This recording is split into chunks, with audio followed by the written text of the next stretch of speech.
날마다 쓰는 나의 신앙일기 TV 데일리 큐티 나무의 향기입니다. 오늘은 고린도전서 10장 6절에서 13절을 묵상하겠습니다.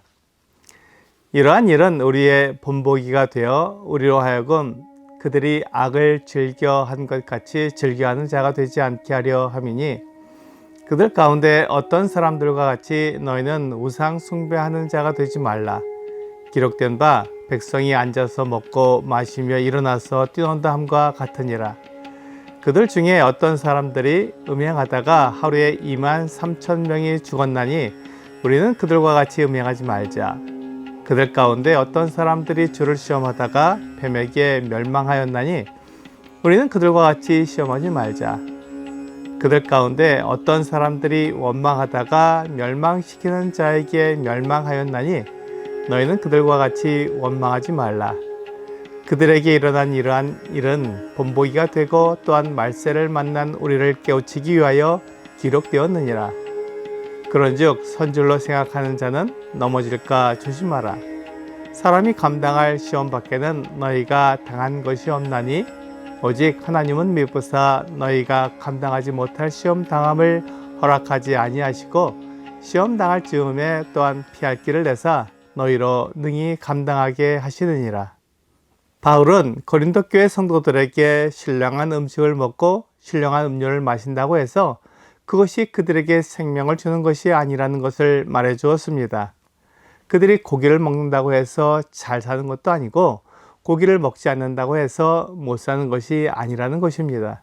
중요한 것은 하나님과의 온전한 관계이기에 우상 숭배를 하지 말라고 말합니다. 하나님은 고린도 교회 성도들이 거룩하고 의롭게 살기를 원하십니다. 그렇게 위해 이스라엘 조상들이 한 일이 고린도 교회 성도들에게 본보기가 됩니다. 이 본보기를 통해 우상 숭배나 하나님이 미워하시는 일을 하지 말아야 합니다. 하나님은 고린도 교회 성도들이 그리스도인으로서 합당한 일을 하기 원하십니다. 만일 그들이 악한 일을 하게 되면 마치 이스라엘 조상들이 악을 즐겨하기 때문에 하나님께서 그들을 모두 광야에서 죽이신 것처럼 된다고 말한 것입니다. 또한 이스라엘 조상들이 우상 숭배한 것처럼 고린도 교회 성도들이 우상 숭배를 하게 되면 하나님께서 그들을 죽이신 것처럼 그들을 미워하실 것이라고 말한 것입니다. 그래서 우리는 우상 숭배를 하지 말아야 합니다. 하나님께서는 우리가 하는 모든 것을 다 알고 계십니다. 그러므로 우상 숭배를 하지 말라고 말씀하십니다.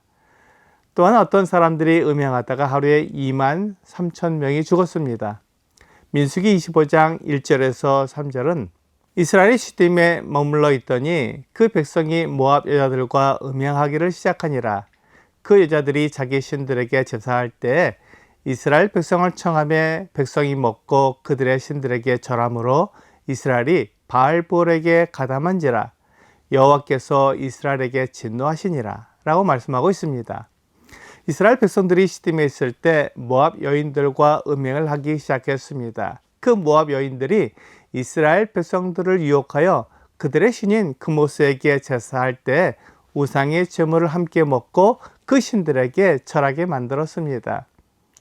그들의 음행이 우상 숭배로 발전해 나가는 것입니다.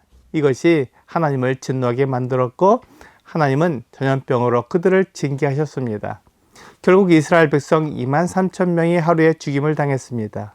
하나님께서 음행과 그와 연관된 우상 숭배를 얼마나 미워하시는지를 알게 해주는 사건입니다.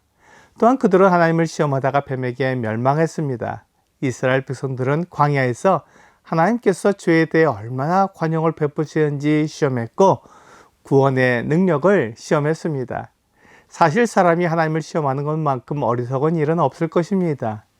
민수기 21장 7절부터 9절에서는 백성이 모세에게 이르러 말하되 우리가 여호와 당신을 향하여 원망함으로 범죄하였사오니 여호와께 기도하여 이 뱀들을 우리에게서 떠나게 하소서. 모세가 백성을 위하여 기도하며 여호와께서 모세에게 이르시되 불뱀을 만들어 장대 위에 매달아라. 물린 자마다 그것을 보면 살리라.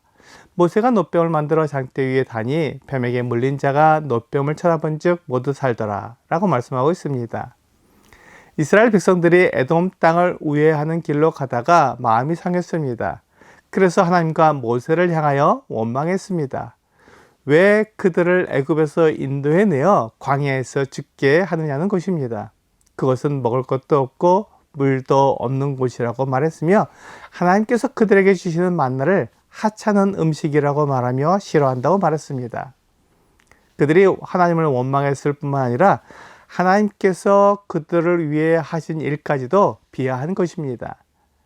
그래서 하나님께서 그들을 징계하셨습니다. 불뱀을 보내 물게 하신 것입니다. 이와 같이 이스라엘 백성들이 우상 숭배, 원망, 시험을 통해 하나님을 떠난 것입니다. 그것에 대해 하나님께서 이스라엘 백성들을 징계하셨고 하나님의 뜻을 그들에게 나타내셨습니다. 그러므로 그들이 고린도 교회 성도들에게 본보기가 된 것입니다. 고린도 교회 성도들은 그들이 하나님을 잘 믿고 섬긴다고 생각했지만 사실은 하나님을 떠난 삶을 살고 있었던 것입니다. 고린도 교회 성도들은 이스라엘 백성들의 모습을 본보기로 삼아 오늘 내가 어떻게 해야 하는지 생각해 봐야 합니다. 하나님이 무엇을 원하시며 무엇을 가르쳐 주시는지 생각해 봐야 합니다. 그래서 하나님이 원하시는 길로 가야 합니다. 그것을 위해 바울은 이스라엘 조상들을 본보기로 삼으라고 말한 것입니다. 이스라엘 조상들은 하나님을 떠나 세상이 원하는 길로 갔고 하나님과 상관없이 자신들의 욕심을 따라 살았습니다. 하나님께서는 고린도 교회 성도들이 감당할 수 있는 시험을 허락하십니다. 그들이 고기를 먹고 우상 숭배에 참여하는 것은 하나님을 따르지 않는 모습입니다. 그들이 이스라엘 조상들이 한 일에 대한 결과를 생각한다면 우상 숭배에 대한 유혹에 빠지지 않을 것입니다. 오늘의 적용 질문을 보겠습니다. 구약의 사건들은 우리를 유혹에서 벗어나게 해주는 본보기가 됩니다. 내가 유혹에 잘 넘어가는 것은 어떤 것이 있나요? 말씀을 통해 유혹에서 벗어날 수 있는 방법을 찾아보세요. 사탄이 사람을 유혹하는 것 중에서 자신이 잘 넘어가는 것이 있습니다. 그것이 약점이 됩니다. 하나님은 우리가 그 약점을 인정하고 하나님께 그 부분을 맡기라고 말씀하십니다. 하나님은 우리가 유혹을 이기도록 인도해 주실 것입니다. 오늘 우리가 사탄의 유혹에 넘어가지 않도록 하나님께서 본보기로 주신 구약의 여러 사건들을 보면서 진실한 마음으로 하나님을 섬기는 여러분과 제가 되기를 주 예수님의 이름으로 기도합니다.